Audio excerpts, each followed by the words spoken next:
Every generation wrestles with the same question. Should you buy gold or invest in stocks?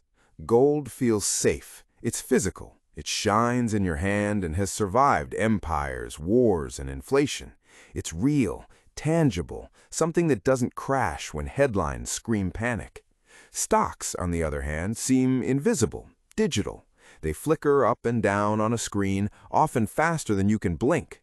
They represent companies, ideas, and human innovation, but you can't hold them. You can only trust the math, the growth, and the system.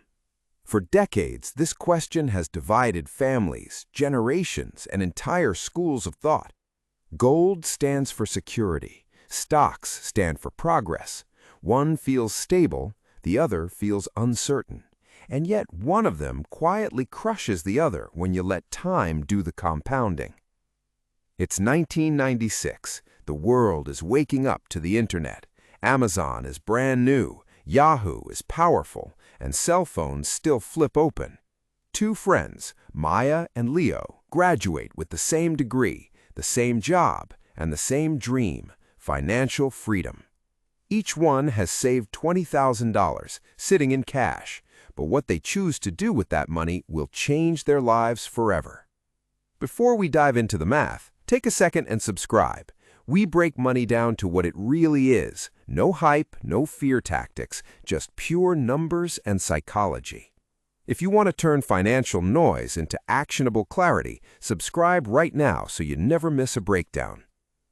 Maya doesn't trust markets. She reads history. She's seen governments print money, currencies collapse, and recessions wipe out savings.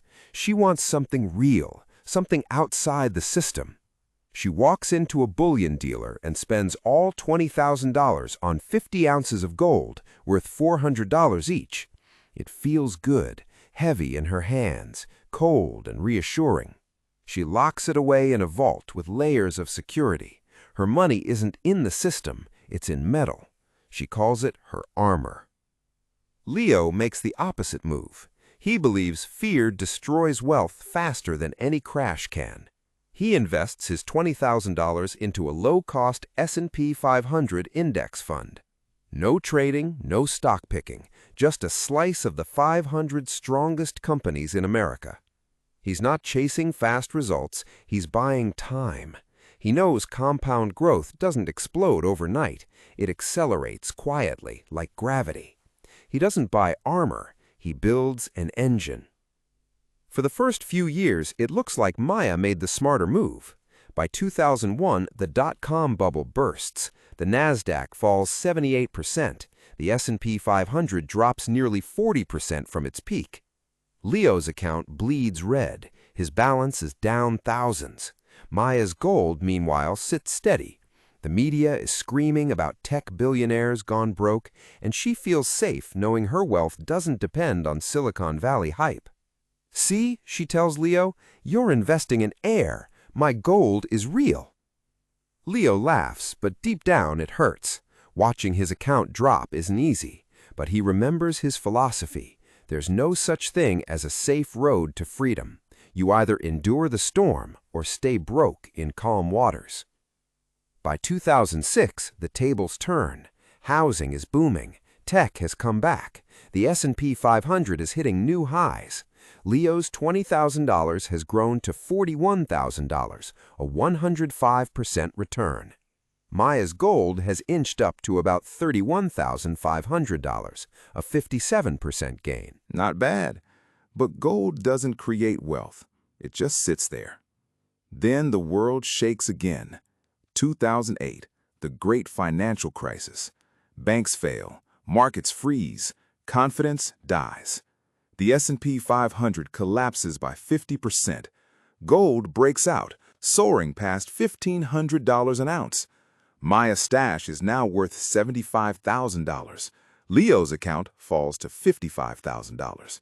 Maya's holding parties, smiling at headlines that say, "Crash destroys Wall Street." Leo's quiet. His engine isn't pretty, it's stalled, but it keeps the keys in the ignition because he knows you don't lose until you sell. By 2016, nearly a decade later, the recovery is undeniable. The world's companies didn't vanish, they adapted. They found new ways to grow.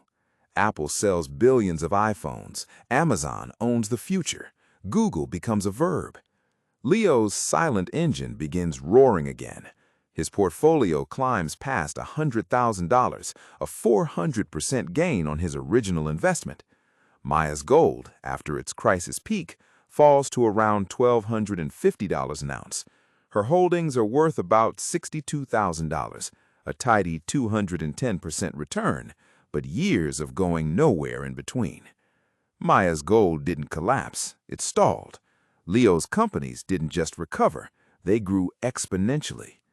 By 2020, a new storm hits, COVID-19. Markets crash 30% in weeks. Fear floods every screen. Gold spikes again to $1,800 an ounce.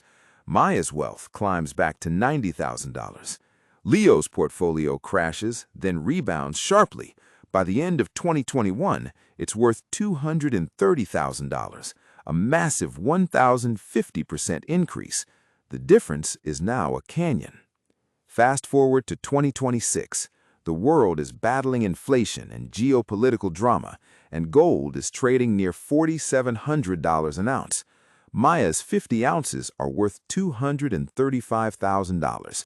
She's fascinated. Her 20,000 became nearly $250,000. That's a 1075% increase, or about 6% annual growth. She's proud. But here's the part most people ignore. Maya paid for storage and insurance, roughly $150 per year for 30 years. That's $4,500 gone. And gold never paid her a single dividend or interest check. Her wealth didn't grow. It sat still, guarded, not working. Leo's results tell a different story. By holding an S&P 500 fund and reinvesting dividends, his compound annual growth rate averaged 10.5%. That same $20,000 turned into about $399,500, a 1,900% gain. No vault, no security bills, no stress calls during every news event. He didn't gamble, trade, or time the market. He just owned a piece of human progress. While fear froze others, innovation quietly compounded. When you compare them, Maya and Leo, it's more than money. It's a mindset. Gold can't produce. It just waits for panic. Stocks produce every single day because people never stop creating. Gold is about what used to be. Stocks are about what comes next. Gold bets on fear. Stocks bet on ingenuity. Maya wears armor. It makes her feel safe, but armor is heavy. It slows you down. Leo built an engine. It was loud, shaky, unpredictable, but it moved him forward. Gold made Maya feel secure. Stocks made Leo free. Now, let's break the numbers down. Gold, $20,000 to $235,000 over 30 years, roughly 6% annual return. S&P 500, $20,000 to $399,500, roughly 10.5% annual return. A 4.5% difference might look small, but it compounds into a $164,000 wealth gap.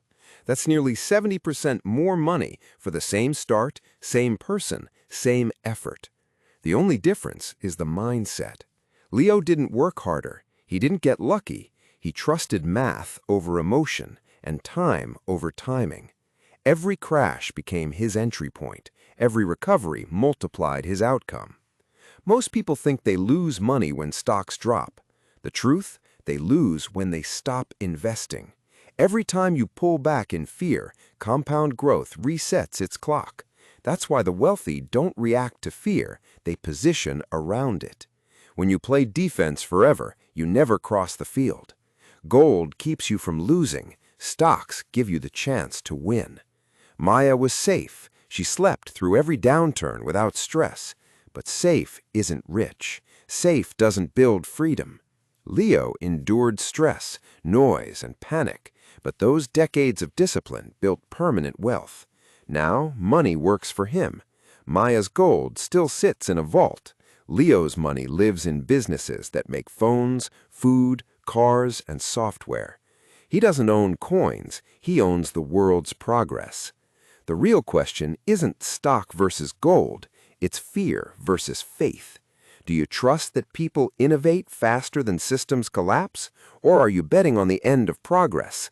Because if you bet on innovation and you stay long enough, you eventually win. That's the math. That's the system. That's compounding. Gold is armor. It protects you in war, but you can't run a race in armor. Stocks are engines. They get dirty, noisy, sometimes break down, but they move you forward. Every investor must choose, stand still in safety or move ahead through discomfort. Leo chose motion. Maya chose protection.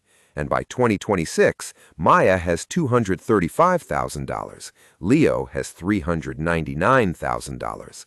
Math doesn't care who was right emotionally. It only counts discipline. So what does this mean for you? It means stop chasing guarantees and start embracing systems. Stop waiting for the next crash, the next headline, or the next safe bet. Because safety isn't free. It silently taxes your future. The risk isn't volatility. The risk is paralysis. If you want control, you need ownership. If you want freedom, you need time, consistency, and compound growth. That's how you move from protecting wealth to creating it. Gold protects wealth. Stocks create wealth. Armor keeps you alive. Engines take you places. One keeps you stuck in fear. The other gives you options. And the only difference between fear and freedom is whether you let math or emotion drive. This is Net Plus, where money stops being a mystery and becomes a language you finally understand. Hit subscribe for more deep dive lessons that actually stick.